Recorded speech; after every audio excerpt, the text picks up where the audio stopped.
जो लोग समय का नाग नाथते हैं, वृंदावन उनके पीछे चलता है। गोवर्धन धारण करने वालों का सारा गोकुल अभिनंदन करता है। सुप्रसिद्ध धारावाहिक चाणक्य जब हम देखते थे आज से करीब 25-26 वर्ष पूर्व, तो एक स्वप्न था, मेरा ही नहीं, यहाँ बैठे प्रत्येक व्यक्ति का, कि कभी कहीं साक्षात चाणक्य जी से साक्षात्कार हो जाए। और देखिए, आज हम सबका यह स्वप्न साकार हुआ है। भाई साहब, हम सब की ओर से आपको सादर प्रणाम, सादर नमन। आपसे विनती करती हूँ कि आप हमारा मार्गदर्शन करें।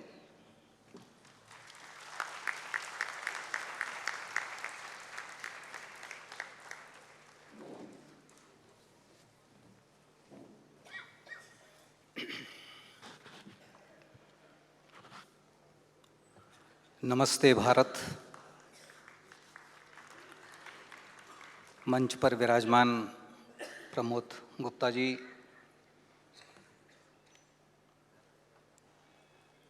कलकत्ता नगर के वनवासी कल्याण आश्रम के कार्यकर्ता, मेरे बड़े भाई डॉक्टर श्याम अग्रवाल, जो मेरे लिए साहूकार भी हैं। साहूकार इसलिए हैं कि जब जब कर्ज की ज़रूरत पड़ती है मैं उनके पास जाता हूँ।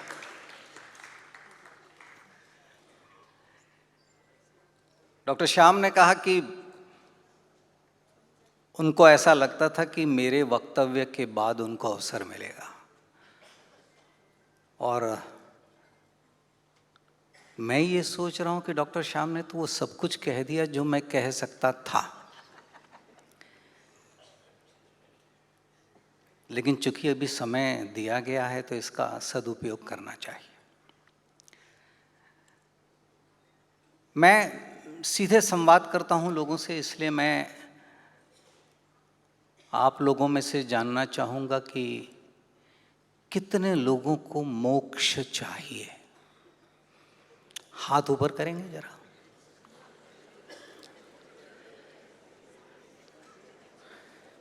श्याम जी, देख लीजिए, इतने लोगों को मोक्ष चाहिए, पर क्या आपको मोक्ष मिलेगा? ये कभी प्रश्न किया है? और मैं ये प्रश्न आपसे क्यों कर रहा हूं? क्योंकि वैदिक ऋषियों ने एक घोषणा की है। वैदिक ऋषि ने क्या घोषणा की है मैं आपको बताऊंगा, आपको आश्चर्य होगा। जिन नगरों में बैलगाड़ियों के निरंतर चलते रहने वाले पहियों से धूल उड़ती है, ऐसे नगरों में रहने वालों को मोक्ष नहीं मिल सकता। ये श्याम जी ऋग्वेद का कवि कह रहा है, वो बैलगाड़ियों से परेशान है। तो आप तो कलकत्ता नगर में बहुत सारी चीज़ों से परेशान होंगे, धुएं से, धूल से। तो ऋषि ने मोक्ष का ये अधिकार किसको दिया? जो वन में रहता है, नगर में रहने वालों को नहीं दिया।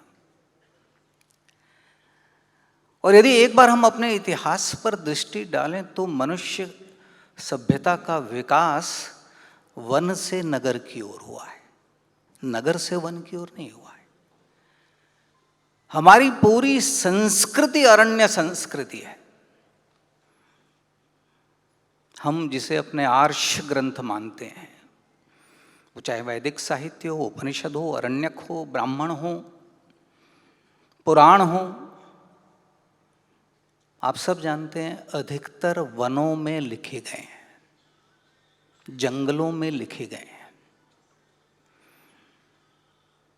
उपनिषद में कहीं न कहीं नागरी सभ्यता का हल्का सा प्रतिरोध है। इसीलिए हमारे तमाम ऋषि नगर छोड़कर आश्रमों के लिए वनों में चले जाते हैं। वो याज्ञवल्क हो, वो श्वेत केतु हो, वो नचिकेता हो, वो वाजस्र वसुद्दालक हो, आप सारी कहानियों में एक बात पढ़ते हैं, आश्रम। नगर छोड़कर वो आश्रम बना रहे हैं। आश्रम क्यों बना रहे हैं आप सब जानते हैं, वहां शांति है। मुझे एक प्रसंग याद आ रहा है कि अलेक्जेंडर जब भारत आया तो अलेक्जेंडर को भारत के ज्ञान और विश्व के ज्ञान के प्रति बड़ी उत्कंठा रहती थी, और वो अपने व्यक्तियों को भेजा करता था कि यहाँ कोई विद्वान मिलता है तो उसे ले आओ। तो ऐसे ही ओनासाइक्रिटस, जो उसके नेवी का एक अफसर था, अलेक्जेंडर ने उसको तक्षशिला के आसपास के वनों में भेजा कि जाओ किसी विद्वान को ढूंढो। और ओनासाइक्रिट एक ऋषि को मिले जिसे ग्रीक इतिहास दंडामिस कहता है, जिसका हिंदी रूपांतरण या संस्कृत में दांड्यायन ऋषि। अब ओनासाइक्रिटस को हैरानी होती है कि ये ऋषि वन में रह रहे हैं, इनकी सामान्य सी झोपड़ी है जिसमें बरसात में पानी भी टपकता है। तो ओनासाइक्रिटस दांड्यायन दंडामिस ऋषि को पूछते हैं कि आप ऋषि इन वनों में क्यों रहते हैं, क्योंकि वो तो ग्रीस, रोम, यूनान, मैसेडोनिया से आया हुआ था। तो दांड्यायन ऋषि कहते हैं कि हम यहाँ इसलिए रहते हैं कि इस घर को सबसे कम मरम्मत की जरूरत पड़ती है। वनों में रहने वाले घरों को सबसे कम मरम्मत की जरूरत पड़ती है। ऐसी बहुत सारी आप देखें, सारी की सारी कथाएं या इतिहास ये वनों के भीतर रचा गया। ऐसा श्याम भाई ने कहा कि यदि राम वन नहीं जाते तो क्या हमें राम मिलते? मुझे नहीं पता कि वाल्मीकि रामायण आप लोगों में से कितने लोगों ने पढ़ी है, लेकिन वाल्मीकि रामायण में लक्ष्मण राम के वन में जाने का विरोध करते हैं। श्याम भाई, वो श्री राम को यहां तक कहते हैं कि हमें ऐसे पिता के विरुद्ध विद्रोह कर देना चाहिए, उन्हें कारागार में डाल देना चाहिए। लक्ष्मण हत्या तक का सुझाव देते हैं। वो कहते हैं यदि भरत इस आपके मार्ग में आएगा तो उसकी भी मैं हत्या करने में संकोच नहीं करूंगा। अगर छोटे भाई लक्ष्मण की ये बात राम ने मान ली होती तो क्या हमें मर्यादा पुरुषोत्तम राम मिलते? इसका दूसरा अर्थ यह होता है कि राम ने वन में जाना स्वयं तय किया था। हम कहते हैं प्रजातंत्र प्रजातंत्र प्रजातंत्र। श्याम जी, यदि उस समय अयोध्या में चुनाव हो जाता तो राम के विरुद्ध शायद 2 ही मत गिरते, एक मंथरा का और एक कैकेयी का। बहुमत तो उनके साथ था, लेकिन उन्होंने एक मत जो उनसे असहमत है उसका भी सम्मान किया। मजेदार बात एक और है, जहां सीता जी स्वयं कहती हैं कि मैं वन में जाना चाहती हूं। बहुत पहले मैंने इसकी कल्पना की है और मुझे ये कहा भी गया है कि एक समय ऐसा आएगा जब आप वन में जाएंगे। और मित्रों, हम लोगों को लगता है कि वन का जीवन बहुत आसान है। कौशल्या भी श्री राम को वन के भय बताती है। श्री राम सीता जी को वन के भय बताते हैं कि वहाँ जंगली जानवर, सांप, मच्छर तक का उल्लेख किया श्री राम ने। आप कल्पना करिए वर्षा के दिनों में वहां क्या होता होगा। उसके बाद भी भारत का एक नायक वन में जाना स्वीकार करता है। श्याम जी ने वो भूमिका रख दी। हमारे अधिकतर आश्रम जो शिक्षा के केंद्र हैं, जो स्वाध्याय के केंद्र हैं, जो तप के केंद्र हैं, अनुसंधान के केंद्र हैं, आत्म आविष्कार के केंद्र हैं, वे सभी वनों में हैं और सभी पर संकट है। राक्षस कोई बड़े दांत वाला व्यक्ति नहीं होता या जिसके सर पर सिंह नहीं होते हैं। राक्षस जो वैदिक धर्म को या धर्म को नहीं मानता है, ऋत को नहीं मानता है, और जो ऐसे वो चाहे ज्ञान की उपासना हो, वो अध्यात्म की उपासना हो, सत्य की उपासना हो, उसमें जो भी विघ्न डालता है उसे रोकना, उसे रोकने का दायित्व एक शासक का होता है। उस अधिकार से राम वन में जाते हैं। और आपने पढ़ा होगा वाल्मीकि रामायण में ये संख्या 14,000 बताई गई है। 14,000 राक्षसों का अंत हुआ। वनवासियों की हम कल्पना जिस तरह से करते हैं वो एक समाज है। गुह कैसे आ जाते हैं? श्री राम गंगा पार करना चाहते हैं श्रृंगवेरपुर में, निषाद राज उनके लिए नौका प्रस्तुत करते हैं।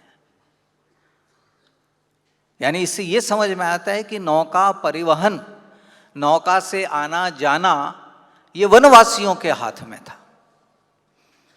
और इसीलिए गोस्वामी जी ने बड़ा सुंदर उस पर प्रसंग लिखा है कि जब पारिश्रमिक देने की बात आती है, श्री राम को अपने केश में, अपनी जटाओं में बरगद के जड़ों का दूध लगाना है, वो गुह से मांगते हैं। हमने कभी कल्पना नहीं की कि पूरी वो एक व्यवस्था है।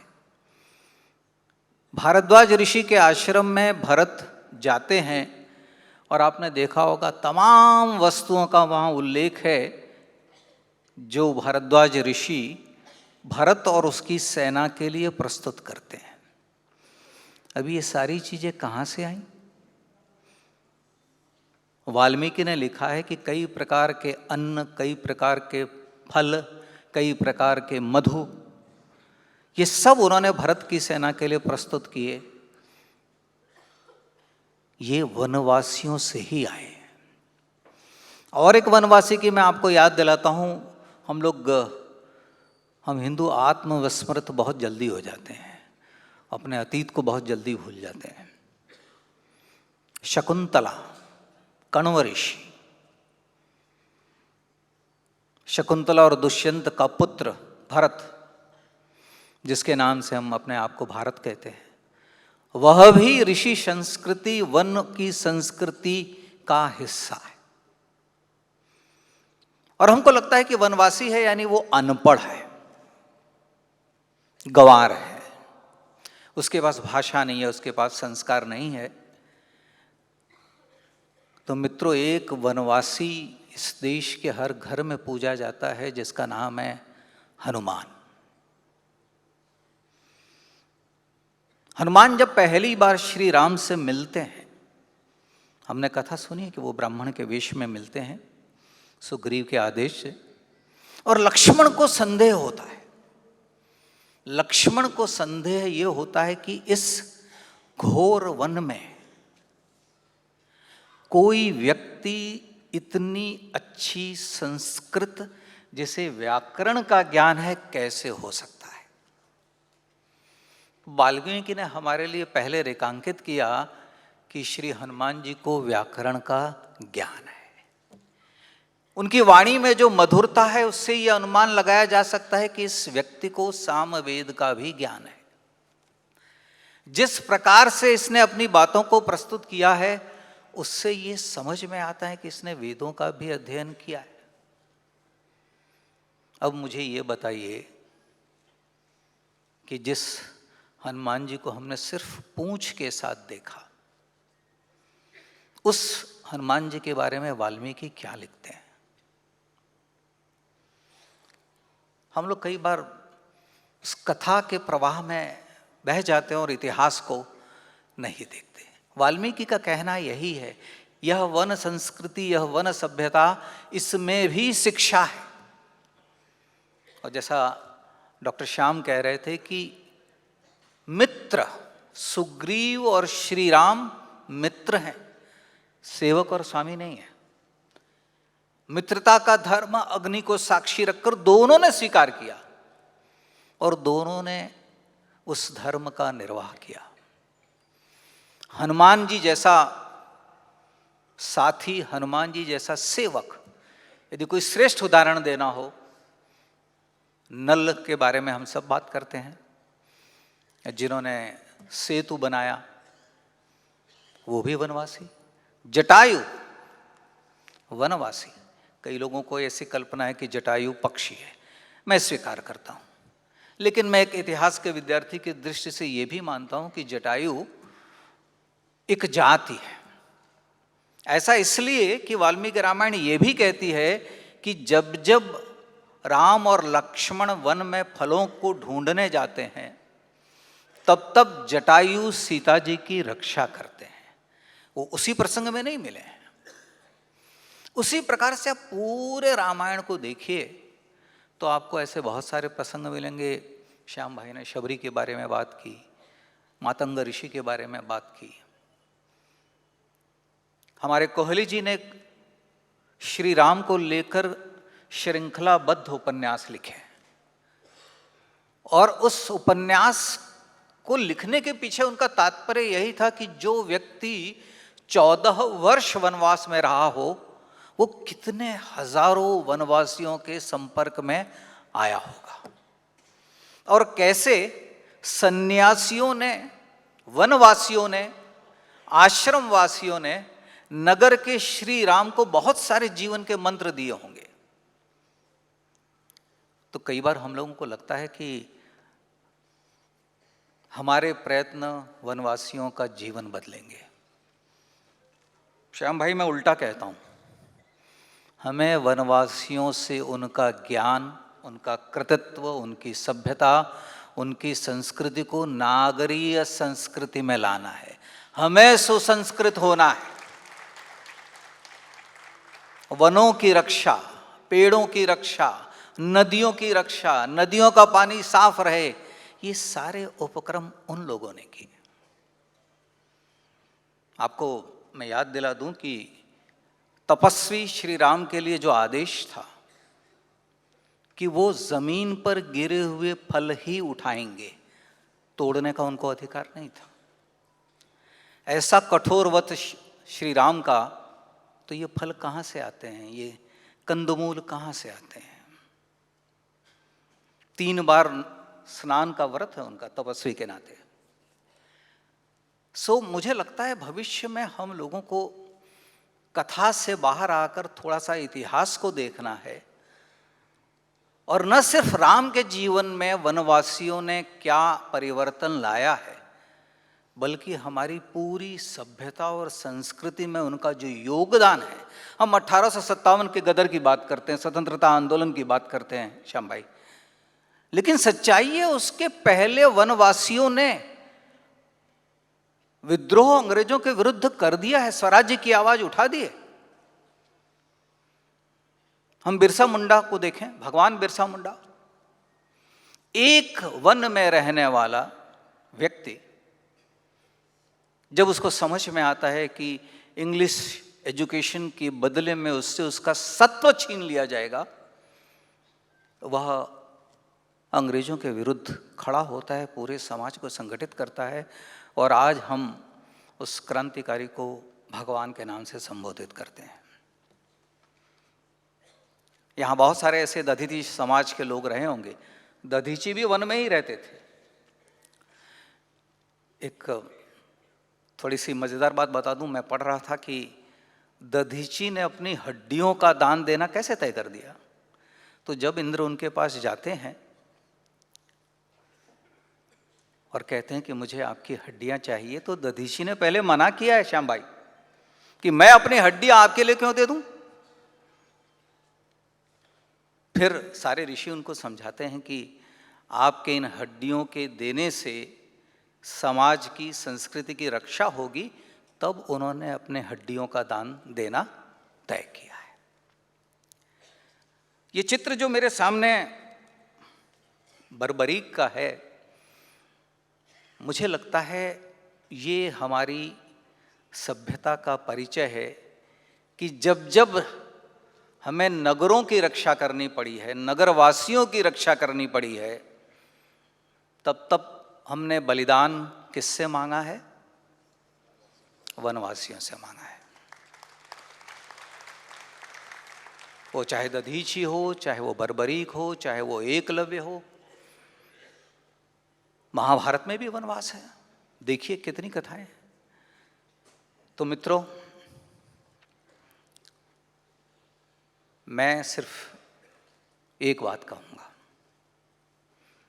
कि कई बार हम लोगों को यह भ्रम होता है कि हम उनका कल्याण कर रहे हैं। हम उनका कल्याण नहीं कर रहे हैं, वे हमें अवसर दे रहे हैं और अभी भी देर नहीं हुई है। अभी भी देर नहीं हुई है कि हम उनके ऐतिहासिक और सांस्कृतिक योगदान को समझें। मैं एक छोटी सी आपको घटना बताता हूँ। इन दिनों राम का प्रवास, इस पर मैं काम कर रहा था और श्याम भाई एक बड़ी अजीब मुझे छत्तीसगढ़ की घटना मिली। छत्तीसगढ़ में जो वनवासी महिलाएं हैं वो एक निश्चित तिथि पर टोकरी बनाती हैं और उसमें कुछ फल बाहर रखती हैं। तो हम लोगों ने पूछा कि ये क्या परंपरा है यहाँ की, आप लोग टोकरियां बना के फल बाहर क्यों रखते हैं?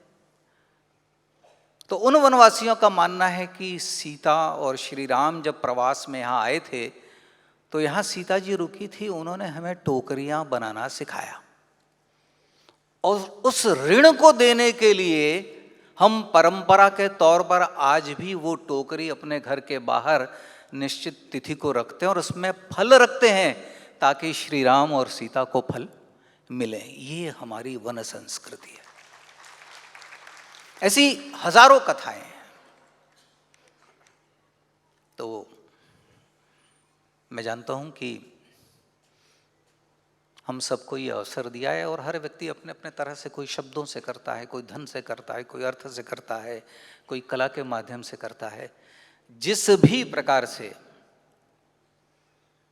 हम वनवासियों को अपने नज़दीक ला सकें, हम उनके नज़दीक जा सकें, ऐसे उपक्रम होते रहने चाहिए। और श्याम भाई ने एक इशारा किया कि कब तक हमारे श्री राम वन में रहेंगे, उनको अयोध्या तो आना पड़ेगा ना। तो राम राज्य अयोध्या में तब आएगा जब राम आएंगे, और वो राम राज्य देश में कब आएगा ये तय श्री राम नहीं करेंगे, आप लोग करेंगे।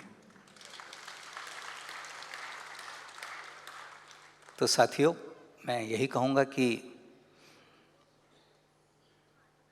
हम सब कमर कस लें